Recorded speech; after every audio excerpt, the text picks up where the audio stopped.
అందరికీ నమస్తే. మనతో పాటు ప్రముఖ నిర్మాత చిట్టిబాబు గారు ఉన్నారు. ఆయనతో మాట్లాడదాం. నమస్తే సార్. నమస్తే. సార్ ఇవాళ మనకు కొన్ని సినిమావి ఉన్నాయి, ఎక్కువ సినిమా ఉన్నాయి, కొంచెం కాంట్రవర్సీ అవ్వచ్చు, ప్లీజ్ ఏమనుకోవద్దు. అండ్ అలాగే రాజకీయాలు ఆబ్వియస్లీ. అయితే ఇప్పుడు ప్రస్తుతం ఫస్ట్ మూవీస్ గురించి మాట్లాడుకుంటే రజాకార్ మూవీ ట్రైలర్ రిలీజ్ అయింది, మూవీ కూడా రిలీజ్ అవ్వబోతోంది. ఈ మూవీ ఏమైనా కాంట్రవర్సీకి గురయ్యే అవకాశం ఉంది అంటారా? అంటే ఆల్రెడీ మాట్లాడుకుంటున్నాము మనం, ఇంకా హిందూ మతం హిందూ ముస్లింలకు ఏమైనా గొడవ అయ్యే అవకాశం ఉంది అనేసి బయట మాట్లాడుకుంటున్నారు, మీరేమంటారు? చరిత్ర కదమ్మా, ఇప్పుడు అది కాంట్రవర్సీ అవటానికి చరిత్రను వక్రీకరించి ఏమైనా తీస్తే తప్పితే చరిత్ర ఆధారాలతోటి చరిత్రలో జరిగిన సంఘటనలని వాటిని కనుక తీస్తే దానికి అబ్జెక్షన్ ఉండడానికి కానీ కాంట్రవర్సీ అవటానికి వీల్లేదు. ట్రైలర్ చూస్తే చరిత్రకు అనుగుణంగా తీసినట్టే ఉంది. కనుక చరిత్ర తీసినప్పుడు అది ఎవరు తప్పు ఉప్పు అనేది చరిత్రలో, అది చరిత్ర అంతే. చరిత్రలో తప్పు ఎవరిది ఉప్పు ఎవరిది అని చెప్పడమే బాధ్యత తప్పితే దీంట్లో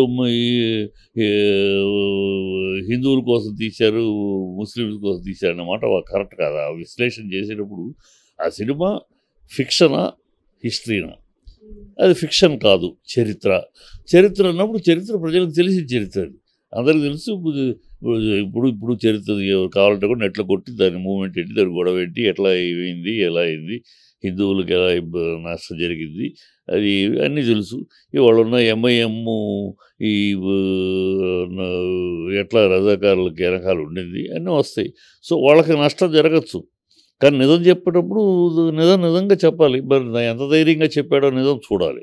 అది సినిమా చూస్తే కానీ అసలు చెప్పేవాడు ఎప్పుడు కూడా చరిత్ర చెప్పేవాడు కొంచెం ధైర్యంగా చెప్పాలి. ఎవరు తప్పంటే వాళ్ళు ఘటాపథంగా కాశ్మీర్ ఫైల్స్ తీశారు, చరిత్ర క్లీన్ ఆధారాలతోటి, ఇదిగో పేపర్ 296 సాక్ష్యాలతోటి సెన్సార్ చేయించుకున్నాడు. అసలు ప్రతిదీ డైలాగ్ కానీ ప్రతి సన్నివేశం కానీ ఆ చరిత్ర రికార్డ్స్ చూపించి, ఇదిగో ఈ రికార్డు ప్రకారం ఈ సీన్, ఈ రికార్డు ప్రకారం ఈ డైలాగ్ అని. సో ప్రజలు హర్షించారు. ఆ చరిత్రను వక్రీకరించకూడదు, వక్రీకరించారని అనుకోవట్లేదు. రజాకారుని పేరు పెట్టి వక్రీకరించి మళ్ళీ అక్కడ హిందువులకు అన్యాయం జరగలేదు, ముస్లిమ్స్ న్యాయపరచడం చేశాడు అనుకోండి ఇక్కడ రాజకీయాల కోసమని, అది బుద్ధి తక్కువ పని అవుద్ది. అక్కడ ట్రైలర్లో అయితే అలా కనపట్లేదు. బట్ సినిమా మొత్తం చూస్తే కానీ ఎంత ధైర్యంగా తీశారు, చరిత్ర ఎంత నిజంగా చెప్పారు. అది చరిత్ర నిజంగా చెప్తే మాత్రం దాంట్లో ఎవరు దాన్ని భంగపడాల్సిన అవసరం లేదు. చరిత్రది జలియన్ వాలాబాగ్ తీసినప్పుడు జరిగింది చూపిస్తాం, అంతే కదా. డయరు ఆర్డర్ ఇచ్చి మొత్తం చంపేసాడు, గోడలు ఎక్కుతున్న పిల్లల పసిపిల్లలు చంపే చూపిస్తాం. అది డయరు అందుకని బ్రిటిష్ వాడితో స్నేహం పోతుందని చెప్పలేదు కదా. చరిత్ర అన్నప్పుడు చరిత్రగా చెప్పాలి. బహుశా రజాకారు నా చూసేదాకా యాజ్ ఇట్ ఈస్ ట్రైలర్ చూస్తే మాత్రం నా ఫస్ట్ ఒపీనియన్, ఫస్ట్ ఇంప్రెషన్ చరిత్రను చెబుతున్నాడు కరెక్ట్గానే అనిపించింది. బట్ ఫుల్ పిక్చర్ చూస్తే కానీ 2 గంటల సినిమా చూస్తే కానీ ఎక్కడన్నా వంగాడా, ఈ ముస్లిమ్స్ని సమర్థిస్తూ ఎక్కడన్నా చెప్పాడా, వాళ్ళ దాంట్లో న్యాయం. ఇప్పుడు ఎంఐఎం ఉంది, వాళ్ళు రజాకార్ మూమెంట్లో ముస్లింని సమర్థిస్తాడు అతడు, ముస్లిం కనుక అది తప్పు అంటాను. నువ్వు ముస్లిం కనుక ముస్లిం తప్పును కూడా సమర్థించడం, హిందూ కనుక హిందూ తప్పును కూడా సమర్థించడం కరెక్ట్ కాదు. అది నువ్వు ఫిక్షన్గా తీసుకున్నప్పుడు నీ ఇష్టం. బట్ యాజ్ అ చరిత్రగా తీసుకున్నప్పుడు రజాకార్ అని పేరు పెట్టినప్పుడు, ఇక్కడ రజాకార్ మూమెంట్లో మా నాన్నగారు లాంటి వాళ్ళు ఇబ్బందులు పడిన వాళ్ళు, మా ఇంట్లో ఆ చరిత్ర ఉంది. మా నాన్నగారు రజాకార్ మూమెంట్లు, తమ్మారెడ్డి కృష్ణమూర్తి గారు వీళ్ళందరూ కూడా రజాకార్ మూమెంట్లో ఇబ్బందులు పడి ఆనాడు ఇక్కడ నుంచి చెన్నైకి వెళ్ళిపోయారు, హైదరాబాద్ నుంచి చెన్నైకి వెళ్ళిపోయి సినిమా ఫీల్డ్లోకి వెళ్ళారు. కనుక ఆ నేపథ్యం తెలుసు కనుక నాకు విన్నాం, చదివాము, అన్నీ మన ఇంట్లోనే అనుభవించారు అవి కనుక, అవన్నీ ఉన్నాయి కనుక అది చరిత్ర కరెక్ట్గా తీస్తే మాత్రం హ్యాట్స్ ఆఫ్. అంటే ఈ మూవీ రిలీజ్ అయ్యాక మనం మాట్లాడుకుందాం దీని గురించి.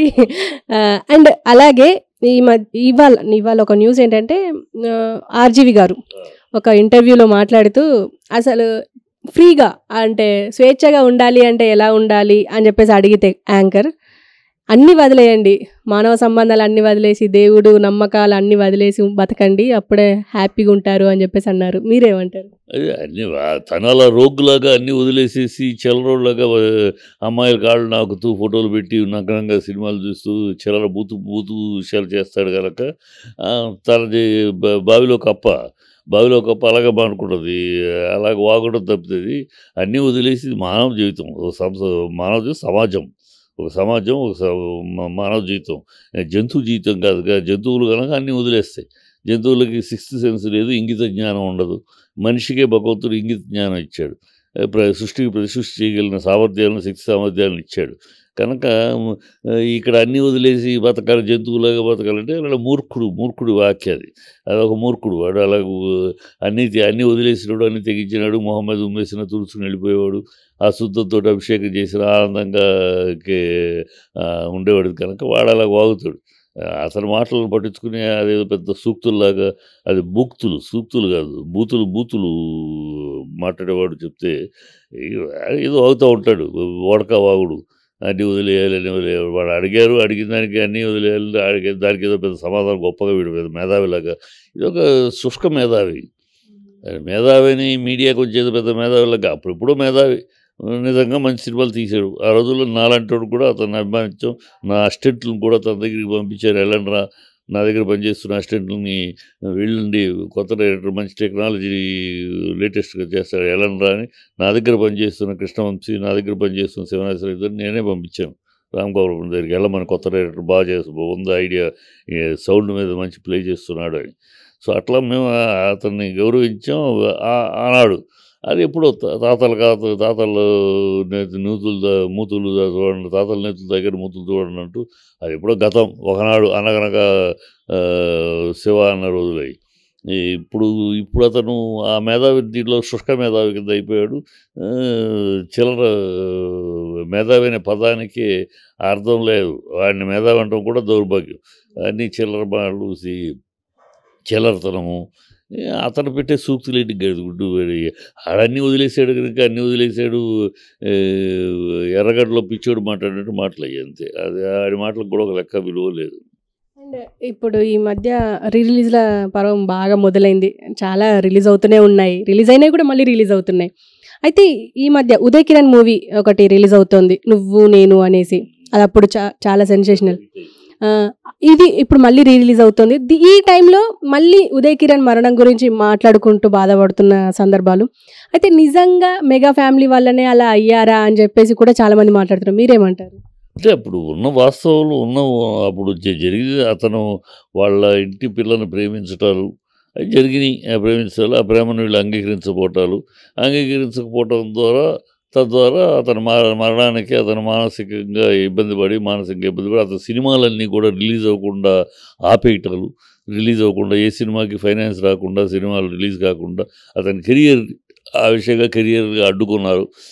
అడ్డుకున్నది ఎవరు అంటే వీళ్ళే, మెగా ఫ్యామిలీ అని ఆ రోజుల్లో మాట. అది అతను ఆ రోజుల్లో మెగా ఫ్యామిలీని ఏమి చేయలేక, ఏమి ఎదుర్కోలేక, మానసికంగా నా కెరియర్ కూడా పోయింది అని చెప్పేసి, లవ్ పోయింది, కెరీర్ పోయిందని మానసిక బాధతోటి అనుభవించాడు అనేది చరిత్ర చెబుతున్న విషయాలు.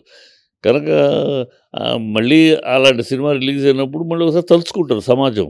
ఉదయ్ కిరణ్ వేరే రకంగా చనిపోయి ఉంటే, యాక్సిడెంట్లోనూ లేకపోతే ఇంకోటి చనిపోయి ఉంటే ఎంతోమంది పోయారు, ఒకసారి తలుచుకుంటారు. కానీ ఇంతటి సూపర్ హిట్లు ఇచ్చిన హీరో, వరుసగా హిట్లు, ఆ టైంలో అతను వరుసగా హిట్లు, మంచి చక్కటి హీరోగా, యూత్ ఫాలోయింగ్ ఉన్న హీరోగా ఉంటూ టప్పని ఆల్ ఆఫ్ ఎ సడన్ అధపాతాళానికి పడిపోవటం అలాంటివి ఉన్నప్పుడు డెఫినెట్గా మళ్ళీ ఆ సినిమా వస్తుంది, అతని సినిమా వస్తుంది.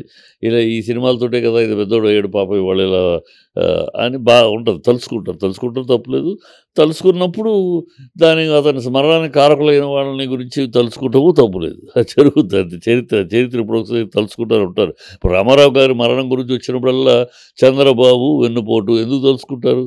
చంద్రబాబు చేసిన ద్రోహం, దౌర్భాగ్యం వల్ల రామారావు గారు అంతటి మహానుభావుడు అలా మరణించాడు. కనుక ఆయన మరణాన్ని తలుచుకున్నప్పుడల్లా, గుర్తుకొచ్చినప్పుడల్లా చంద్రబాబు గుర్తొస్తాడు.